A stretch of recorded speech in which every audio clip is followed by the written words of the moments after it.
Chris here, and welcome to my channel.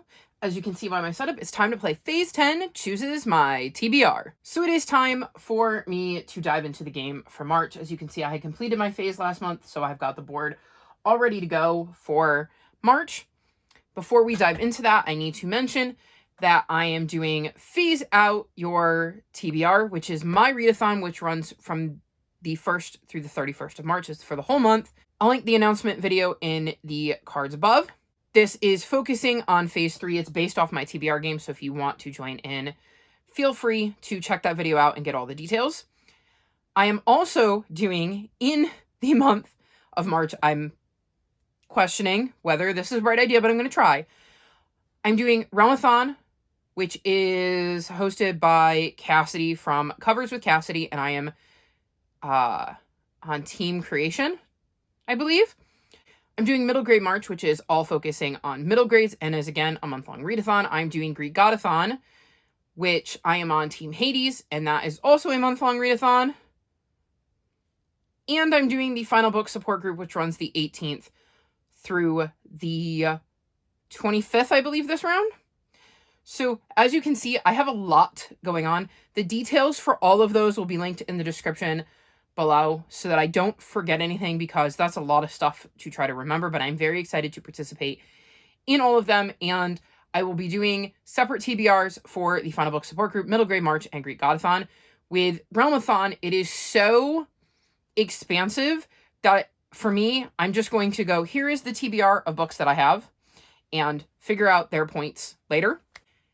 And then for my own readathon, obviously I will have my own TBR video for that.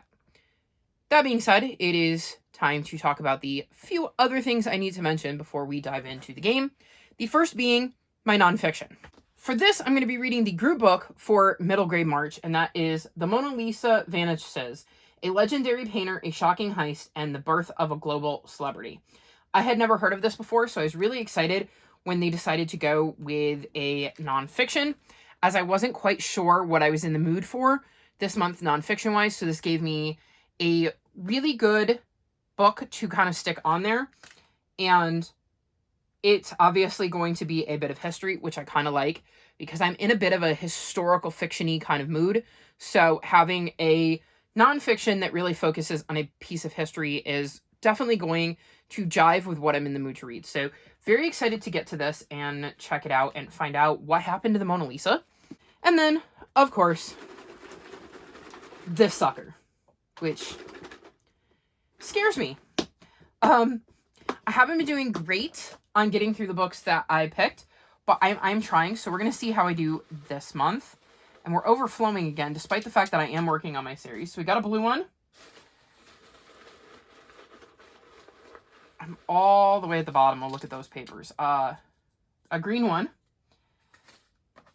And we'll go over to this side and grab that green one. Okay, series number 1. I literally just added this, and it might be a little hard to read because I could only find a pencil. So this says Secrets of Topsy by Kerr Fox and M. Shelby Coates. So I'm going to hold it up here, but I don't know that you're going to be able to read it. You're just going to have to trust me that is what it says. I read the first book last month, and it gave me very Wayside School vibes, so I will see if I can get book 2. So my library does indeed have the second book in the series. It's called The Extremely High Tide, and I believe the first book followed Davy, who had just moved to this town, and this town is very, very different. Like, for instance, mermaids are real, but dogs are legends, and he gets sucked into this town, and all of the characters he meets at school have quirks to them, which is why it gives me Wayside School vibes, which was a series I loved when I was a kid. I didn't love this as much, but I think I would have really clicked with it as a middle grader, so I'm definitely down to read book 2 and see what kind of crazy antics we learn about the town in this one. My second series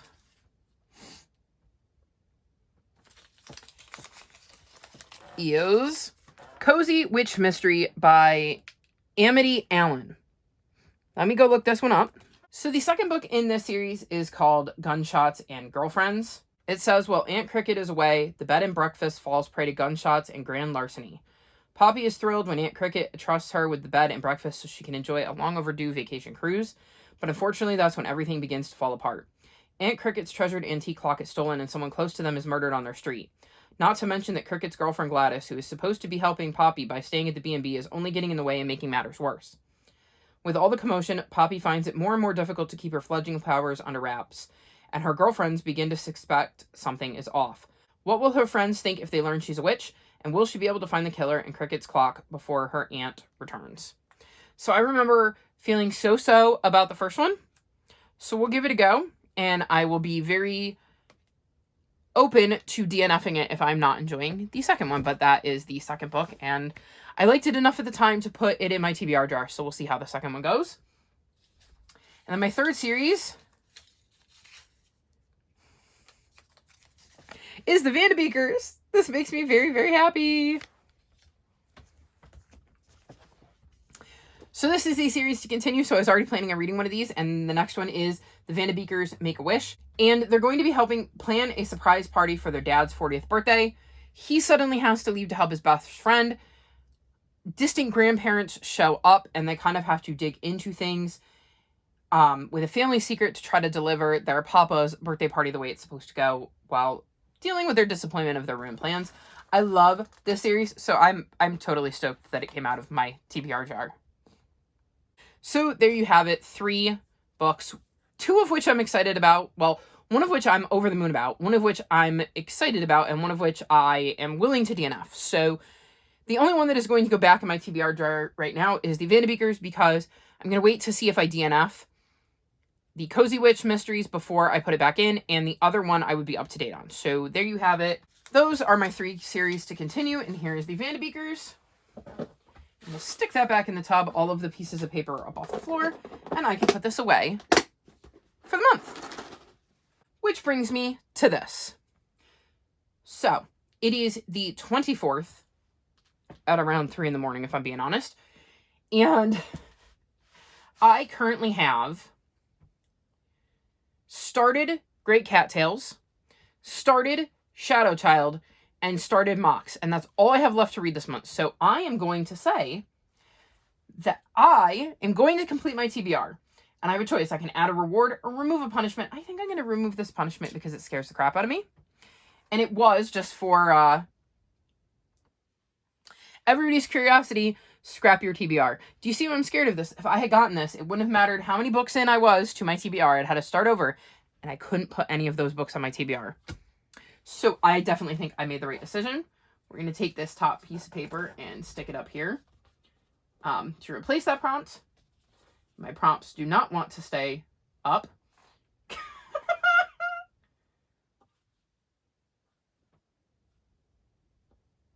Okay, I'm sure they're going to tip again. Obviously, I have my deck.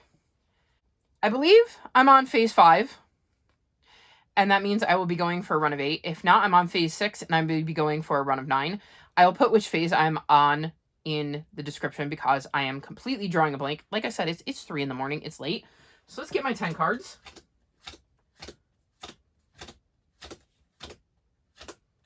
There go my prompts again. I am going to go like this and put them in 2 stacks and see if that helps. And we will draw from the front stack first. So here are my 10 cards. Ooh, I got a skip. Ooh, I got 2 skips. Yeah, I got a decent start. So I'll be back once I've got these up on the board and show you what I'm working with. And we're back. As you can see, I'm doing pretty well. Because if it's a run of 8, I'm 1 card short. And if it's a run of 9, I'm 2 cards short. So, yeah. I think we can dive into the game now and start with draw number 1. Yellow 12. I don't need a yellow 12. The prompt for yellow 12, though, is Gifted. For this, I'm going to read Fireborn. I literally just got this from Oz. Thank you again, Oz. You are really coming in clutch for me. This was a book I had planned to read in March, and I had it on my wish list, and Oz sent it to me for my birthday last month. So I had planned to read it for middle grade March, and Oz sent it in time for me to read it for middle grade March. And now here I am drawing Gifted. So Oz, you're coming in clutch. You're really, really helping me out. This book has been the best gift, and it keeps on giving. So very, very excited to get into this. It says, a great darkness has destroyed everything she knows, but a hero will rise from the ashes. I have heard some really good things about this, and I'm hoping that I love it. So thank you again, Oz, for being very helpful and helping me out with my TBR game. We'll replace that from the front pile, with this one, just so you can see that I'm drawing from the front pile. And on to draw number 2, which is a yellow 5.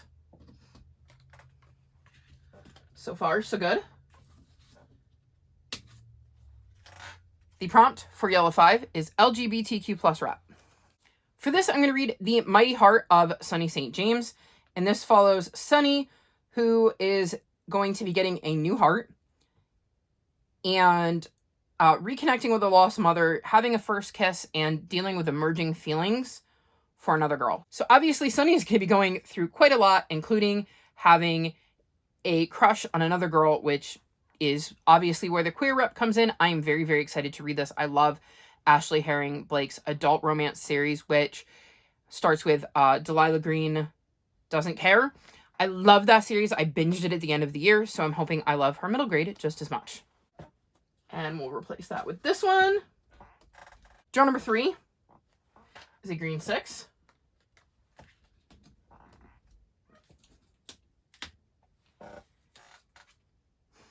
And the prompt for green 6 is Wordle word. So basically what this means is I have to play the game Wordle, and whatever the word of the day is, I have to somehow relate that to my book.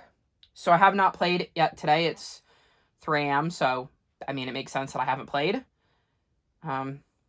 We'll give this a go. Hopefully, I can figure it out rather quickly. So today's word of the day is Piper. So in an astonishing turn of events, on March 5th, the paperback copy of A Vanishing of Griffins comes out. And I have pre-ordered that, so I'm going to put this book on my TBR. And this follows, the series follows a young boy named Patch who's a piper. I thought this was going to be hard. I was thinking maybe something to do with music, since pipers play music. And then I went, oh, wait, wasn't he? Isn't that? And I looked it up, and yes, I'm right. So this comes out March 5th. I pre-ordered it. I will buy the hardcover if I have to. I hope I don't. But there's no reason I should not be able to get to this in the month of March. So I'm going to be reading the second book in the Songs of Magic series, A Vanishing of Griffins, for the Wordle word of the day, which is Piper. And again, pulling from the front stack to replace that. And we're on to draw number 4. Oh, so far in 2024, all I do is draw wilds. Draw 4, part 2. It's a red 12. I was really hoping to get through this month without drawing a wild. Red 12 is lowest rated again. Didn't I just get this? I feel like every time I turn around, I'm getting lowest rated. So I had 2 options for this. One was a wrestler's autobiography that I wasn't in the mood for. So I'm going with A House Between Earth and the Moon. These are both rated at 3.46, so I went with this one. It's the gripping story of one scientist in outer space, another who watches over him, the family left behind, and the lengths people will go to protect the people and planet that they love. So we're going with a sci-fi. This should be different. It could be a good palate cleanser. I don't have tons of high hopes because of the rating, and because I'm so picky about sci-fi that I usually either love them or hate them, and with the low rating, it makes me think I'm not going to enjoy it, but we'll see. We'll give it a go, and hopefully I won't hate it. But if I do, I can always DNF it. So there's that. And we'll replace that with this. Draw number 5 is a red 3.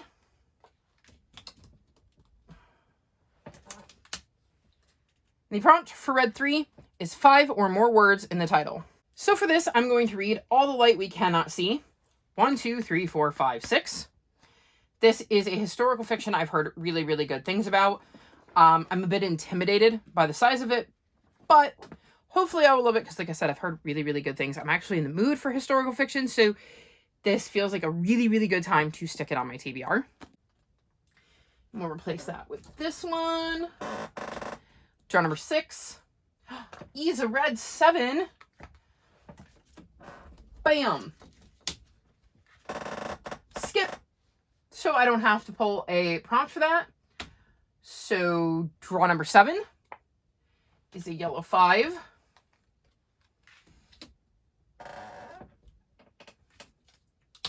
This one didn't stay up on the board long. It is Black Hole. So this is based on Stephanie from, I think her channel is Stephanie's Bookverse. And she plays TBR Time Hop. She has these black holes that she can land on. And they kick her back to the beginning. But what they make her do is pull a series out of her series to continue jar. So, my TBR Jar of Doom is coming back. Except this time, whatever book I pull out, I actually have to read. I used to have a separate container that had like intimidating reads, but I felt like now that I have one of these, this is kind of perfect because it'll force me to focus on a series, and that could be good or bad. So we're going to go with this yellow one. Yellow. Orange. I'm not tired. I'm not tired at all. I got Mother Bruce. This is a children's picture book series. Let me go see if my library has the next book. So, the next book in this series is called Bruce's Big Move. In the first book, we meet Bruce, who ends up becoming the adoptive mama to 4 geese. And he's not exactly thrilled by it. It was a book that was challenged because he is a male bear who becomes their mother. And some mean-spirited people decided that was not okay for children to read. I have no idea why. I thought it was more traumatizing about the fact that he gets these eggs because he was going to fry them up for dinner and they turned out to be these geese.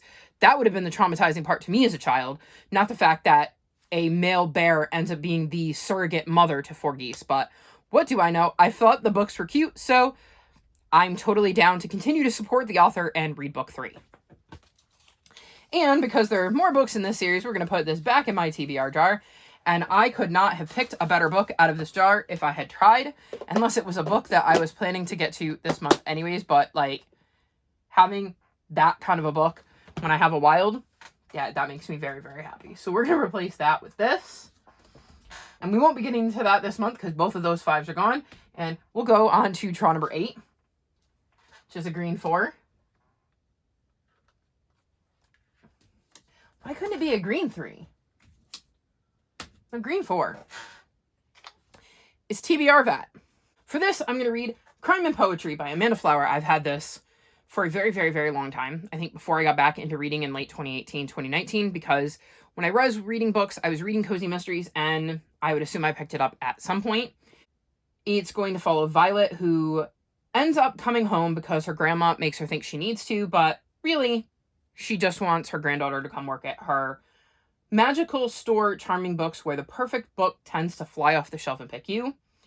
Unfortunately, a man is discovered clutching a volume of Emily Dickinson's poems that was purchased at her grandma's shop. And because her grandma is in the man's will, her grandma becomes the prime suspect. So she has to figure out who did it. And she has help from a tuxedo cat named Emerson. This has all of the ingredients to a cozy mystery that sound like it would be right up my alley. So I think it's about time I got to it or reread it so I could decide whether I want to keep it and move on with the series. And we'll replace that with this one.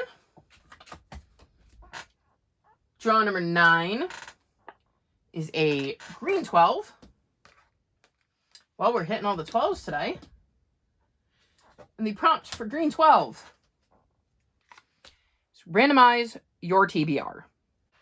Okay, so I apologize for the sounds of this sucker. You can hear how bad my fan is, which is why I don't normally use my computer. There are a bajillion books on here. I don't think this is completely updated, but as updated as going to get at 3 o'clock in the morning. And there are currently 294 potential books. Because I also have, like, headers like this says series whose books I can't read yet, so that line would be marked out. So if I get one of those, we'll just randomize. Everything below that are books I can't read yet because I haven't read the book before them, but I do own them. So, and it starts on 3. So we'll put 3 and 294 into the random number generator. And we'll generate it 3 times, and whatever the third number is what we're going to go with. So 1, 2, 3. 125.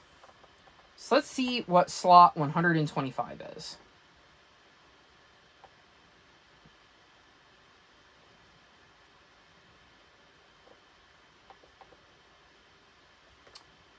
Interesting.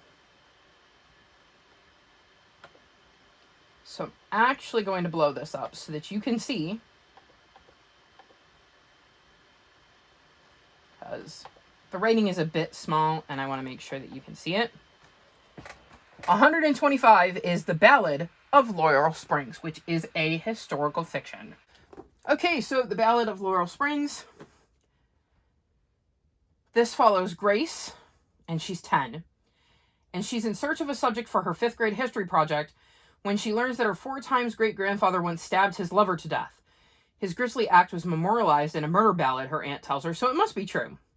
But the lessons of that revelation, to be careful of men and desire, not just Grace's to learn. Her family's tangled past is part of a dark legacy in which the lives of generations of women are affected by the violence immortalized in folk songs like Knoxville Girl and Pretty Polly, reminding them always to know their place or risk the wages of sin. Janet Beard's stirring novel, informed by her love of these haunting ballads, vividly imagines these women defined by the secrets they keep, the revelations they uncover, and the lurking sense of menace that follows them throughout their lives. With the same rich sense of place as Bloodroot or Serena, The Ballad of Laurel Springs is an unforgettable portrait of women fighting to make a safe place in the world for themselves and the people they love. So, yeah, not cat hair, man. Not what I would have picked myself, but that's why I have something like Randomize My TBR. So I said I wanted more historical fiction.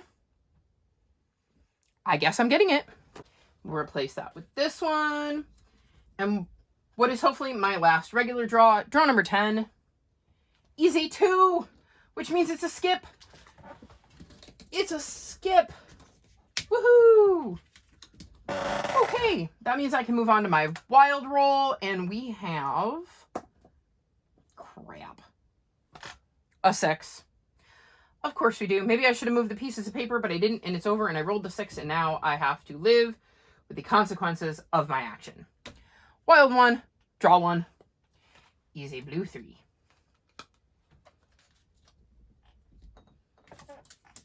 The prompt for blue 3 is sci-fi.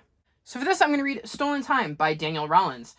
This follows a girl named Dorothy who is in 1913 and is being forced to wed a wealthy man.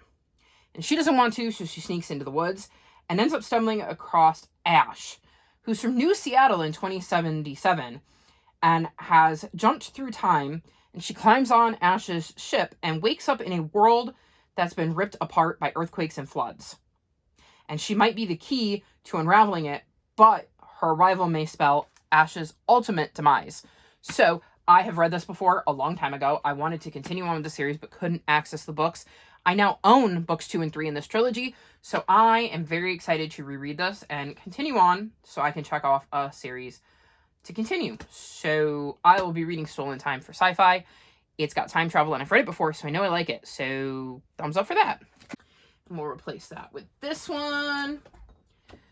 Wild 1, draw 2, is a yellow 2. Apparently, I was meant to get that yellow 2. The prompt for yellow 2 is YA. So for YA, I'm going to read What the River Knows by Isabel Abanez. It says, a divine exploration, a deadly secret, a desire she can't escape.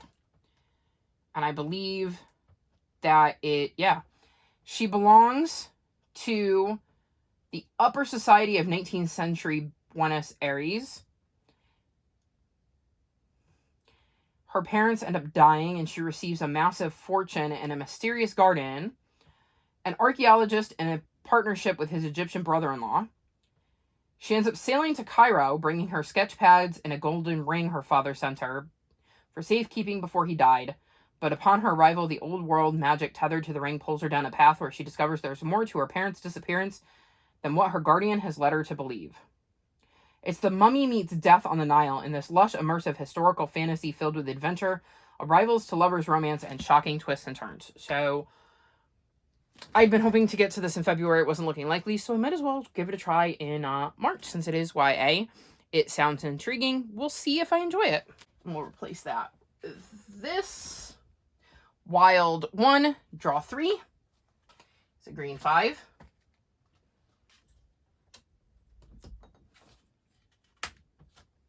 The prompt for green 5 is A to Z title. Okay, so we have a random letter here. It happens to be a V. We'll do it 3 times and see what I have to pick. So 1, 2, 3. O. My book needs to start with an O. So I thought this was going to be hard, but I actually had a few books that I could read for this, and I'm going with Orphan 11. This follows 4 orphans who escape from the home for friendless children. One is Lucy, who used to talk and sing, until life at the home silenced her. The other orphans find work and friends at the circus, but no one will hire a mute girl. Lucy must find her voice, or she will be left behind when the circus goes on the rails. Meanwhile, people are searching for Lucy, and her puzzling past is about to catch up with her. So, this sounds like it's going to be fun. I believe it's historical fiction. I don't know exactly when it is set, but it was on my historical fiction shelves. So, I am very excited to read this. It seemed the most interesting of the bunch, and I believe it is middle grade, which works perfectly with middle grade March, with me wanting to read more middle grade than just what I'm reading for the prompt. So, Orphan 11 it is. We'll replace that with this. Wild 1, draw 4 is a green 6. And the prompt for green 6 is highest rated. So I had 2 options for this, both of which were rated 4.65, and I decided to go with The Death of the Party. Upon moving back to small-town America, the last thing newbie reporter Jackie Robinson expects to discover is a dead body. And not just any dead body, a local legend and popular native son, the King of Saddle Creek. Much to the chagrin of Officer Tony Torres, her first unrequited crush, Jackie takes the case. She's determined to write a breakout story and forget her own sorry past. But when BFF Amy becomes the prime suspect, things start to get hairy. Can Jackie clear Amy's name without revealing her own secrets? Or will the sexy and determined Officer Torres stop her dead in her tracks? A little bit of romance, a little bit of laughter, and a lot of mystery. Maggie Aldrich always delivers. So, we'll see how this goes. It is a cozy mystery. It is an ebook. So, it's helping me focus on my ebooks a little bit more, which isn't the worst thing in the world, and I love me a cozy mystery. So hopefully this one will live up to that 4.65 rating. And we'll replace that with this one. And Wild 1, draw 5 is a yellow 7. No, crap. I got all excited. It's a red 7 I need. The prompt for yellow 7. Start a series. So I may be cheating just a little, but I'm going to read The Blackthorn Key. And this is the first book in this series. Have I read it before? Yes. So technically I'm not starting a new series, but I am reading the first book in this series, so I'm starting a series. This is a series I want to continue. I read it a very, very long time ago, and I don't remember the finer details. So I need to reread it if I want to continue on with the series, which I do, and I remember really enjoying it. So we're going to count this as start a series because I am starting a series over, but I am starting a series. So my game, my rules, I think this counts. And we'll replace that with this. And for what is hopefully my last draw of March, please, please, Wild 1, draw 6 is a blue 9.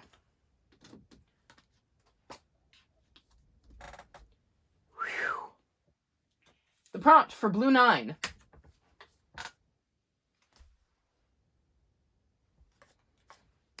Book of the month. Not something I had on my TBR.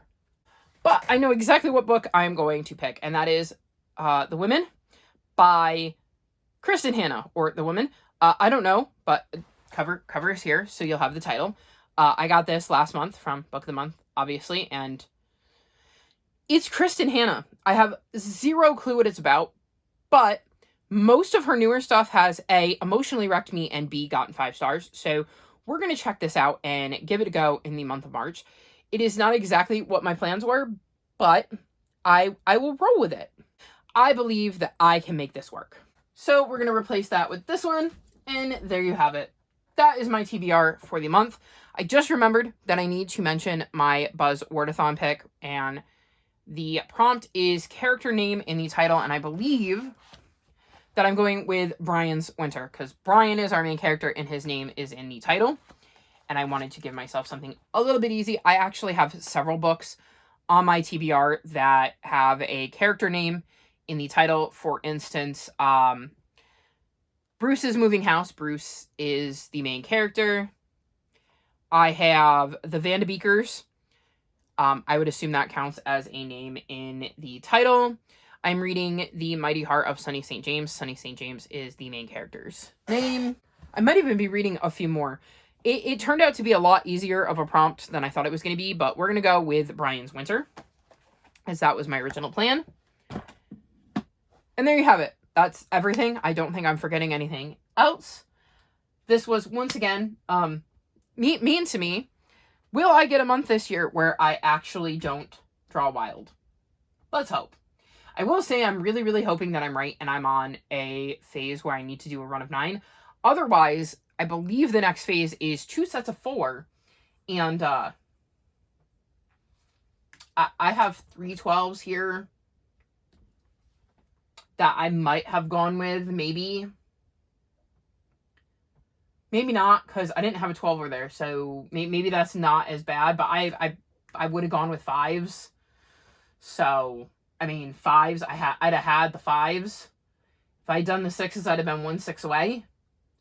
So, yeah, really, really hoping I didn't screw up my phase, because if I did, I get to start with no doubles next month. Oh no, I would start with 2 9s, so we'll see.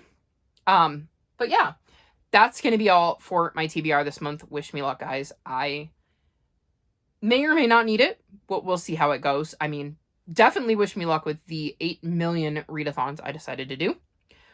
But that's going to be it for this video. All of my social media is linked in the description below if you'd like to come chat with me. If you've made it this far in the video, leave me emojis related to the circus in honor of Orphan 11. Like this video and subscribe to my channel, and I'll talk to you next time. Bye!